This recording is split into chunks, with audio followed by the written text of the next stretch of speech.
Okay, so this past weekend was a big one for a lot of reasons besides Game of Thrones.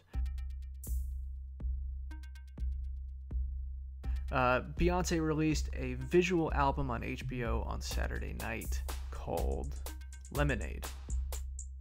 If you haven't seen it yet, I'm sure you've at least heard about this film. But for those of you who haven't, I'll just give you a brief rundown of what it is exactly. The film is essentially a musical review that features all of the songs on Beyoncé's newest album, and each song gets its own vignette, its own little scene, and it's awesome. It's everything that you would hope and expect from Beyoncé. The music is dynamic, it's fierce, it's passionate, it's candid, it's raw and political, and as big a night as it was for Beyoncé, you might even say that it was an even bigger night for poetry. You see, in between each of the songs are these segments of lyrical poems spoken by Beyoncé, but written by the poet Warsan Shire. Cinematically, these scenes are intensely poetic in and of themselves. They feel a lot like a Terrence Malick film. You get these intense images, whether it's Beyoncé dangling underwater in a bedroom, or Beyoncé leaning her head against the trunk of an SUV, accompanied all by poetic voiceover. Now, there is no better advertising than Beyoncé.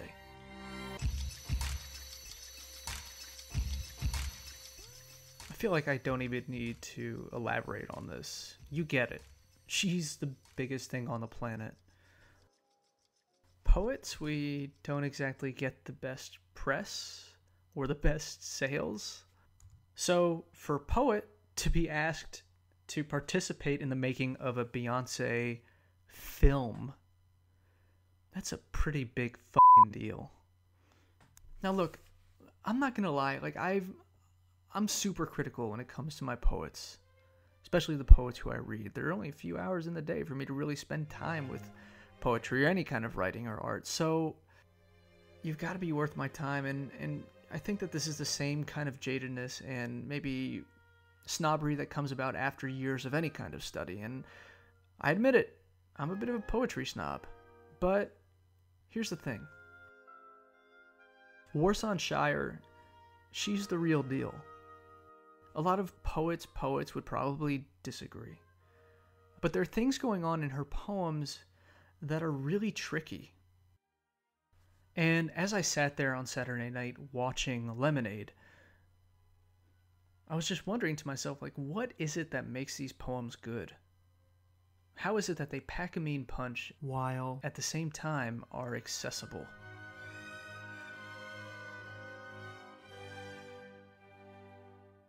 And that really is the trickiest thing about writing a poem, is making it moving in the first place, but then making it a welcoming space for anybody to attend. The film Lemonade has a really dynamic pace. It's marked by the highest heights, explosive moments, and countered by really subdued, sometimes domestic scenes. We get these dramatic images of Beyoncé driving a giant four-wheeler over a row of cars on the street, or decadent and sort of furious fashion.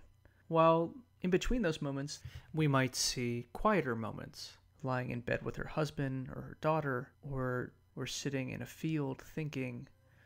So the film becomes this lyric that is constantly in flux. Emotionally and psychologically, musically, and a lot of that has to do with these poetic interludes that come between the songs. It's one of the poet's chief duties to have a very particular and purposeful control over the tone in a poem. Warsan Shire handles tone beautifully, particularly when it comes to naming these big, elastic emotions like love and hate and jealousy, while attaching them to the real-world experiences that produce them. Love, for example, doesn't just exist in the wild. It arises out of something, whether it's the feeling of your beloved's hand on your back or their lips to yours. I mean, those are the kinds of relationships that she's able to trace in her poems. And the way that she does that is by purposefully deploying abstract language and concrete language.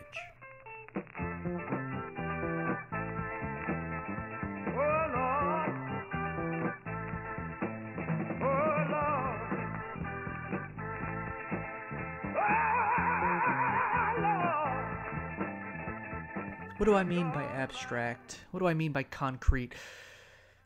Abstract language is the kind of language that we use to describe things that occur in our head that do not manifest themselves physically, but psychologically. So things like confusion, happiness, sadness, jealousy, love, hate. Those are all abstract ideas that, though we feel them, they really only exist in our head. When we talk about concrete language, we're talking about things that you can taste, touch, smell, hear, or see. Sensory language, things like the desk in front of me, the jar of pencils, the plant, the planter, the paint, the lights, my shorts, my hair. Those are all things that concretely exist in the world. One of the reasons I was so excited by Warsan Shire's appearance in Beyoncé's film was because she can teach young writers such an important lesson. She instructs us how to tell the difference between these two kinds of language. Think about all of the poems and stories that you wrote when you were middle school or high school.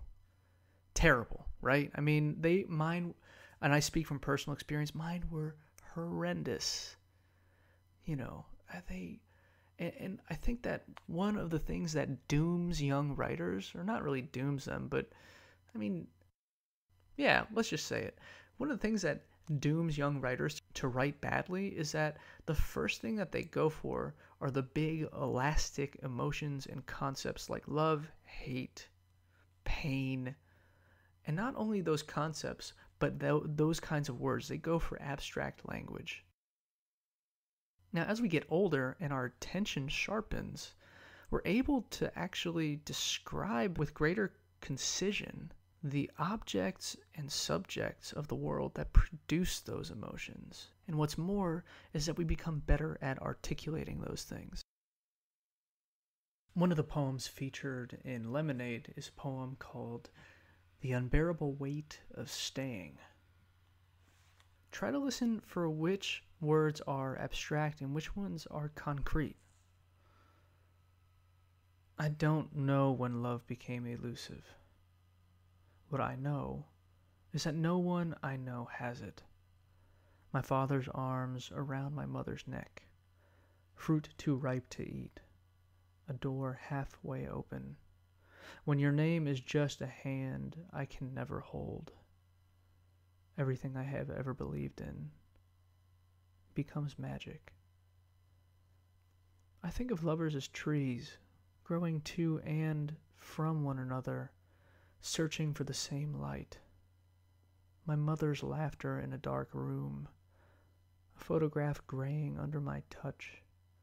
This is all I know how to do, carry loss around until I begin to resemble every bad memory, every terrible fear, every nightmare anyone has ever had. I ask, did you ever love me?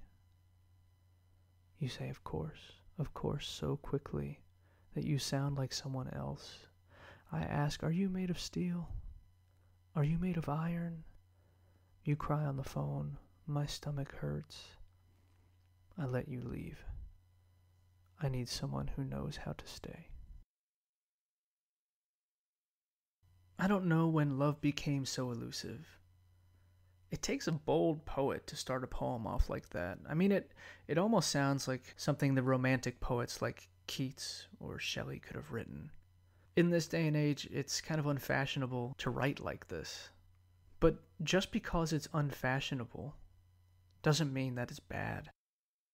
So, just to get our bearings here, obviously, the most important abstract words are love and elusive. Love. It's ethereal, it's psychological, we cannot see it. It takes on whatever meaning we give it in our own minds. But the poet doesn't want you to take on whatever meaning you might come up with. They want you to take on their meaning. That's the whole point of poetry and art in general, is that the artist has a very particular vision that they want to communicate to you. If Warsan Shire wrote, I don't know when love became elusive, when it became so difficult, when I didn't realize how hard it was going to be, what a challenge. Things like challenge, difficult, those are all abstract terms. But no, she doesn't do that. She doesn't leave it up to the reader to decide what kind of love this is. She says it very, very specifically. Love can be her father's arms around her mother's neck, fruit too ripe to eat, a door halfway open. That's a very, very specific kind of love. It's elusive love. And it's this kind of specificity that makes the poem successful. Some more abstract language, terrible fear, nightmare, those are all elastic terms that conform to the mind of the beholder. But in that last stanza, the speaker says, I ask, did you ever love me? Making it absolutely clear what kind of fear, what nightmare she's talking about. It's no shock to me that an artist like Beyoncé would ally herself with a poet like Warsan Shire, who is at once accessible and at the same time specific. When Formation came out, people went fucking nuts because of its specificity. The hook in that song has some of the most specific and concise language you'll ever hear in a pop song. Beyoncé was describing an experience that is not everybody's experience. But because of its specificity, because of its concision, Beyoncé opens a door to invite any listener, every listener, into that experience.